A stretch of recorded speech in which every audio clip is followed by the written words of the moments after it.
याद रखिए, सारी भूमि जो है वो भोग भूमि है, पर भारत जो है वो योग भूमि है। दुनिया के किसी भी देश में भगवान ने अवतार नहीं लिए, केवल भारत में लिए, केवल भारत में। क्योंकि भारत भूमि सत्संग की भूमि है, भारत भूमि भक्ति की भूमि है। लोगों को प्रश्न उठता है कि महाराज भगवान तो सर्वांतर्यामी है, भगवान तो सबको बराबर मानते हैं, सर्वदृष्टा हैं और सब जनों में समान रूप से रहते हैं, सबको बराबर प्यार करते हैं, समदर्शी हैं, तो फिर भगवान पक्षपात कर रहे हैं। बताओ, जन्म तो सारे भारत में ले रहे हैं और कहते हैं सृष्टि का रचयिता मैं हूं, पूरी सृष्टि मेरी है, तो फिर केवल भारत में ही क्यों आते हैं अवतार लेके?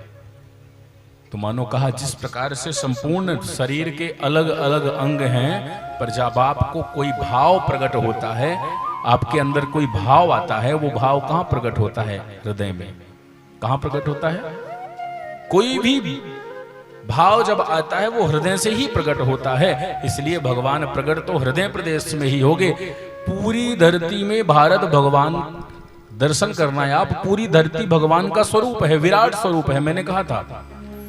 और पूरा विराट स्वरूप भगवान का विग्रह है और उसमें भारत केंद्र बिंदु में है। इसलिए भारत भगवान का हृदय है और इसीलिए जैसे हमारा भाव हृदय से ही प्रकट होता है, भगवान भी हृदय प्रदेश में ही प्रादुर्भाव होते हैं। इसलिए भगवान सदा सर्वदा भारत भूमि में प्रकट होके आते हैं, भारत में ही अवतार लेते हैं।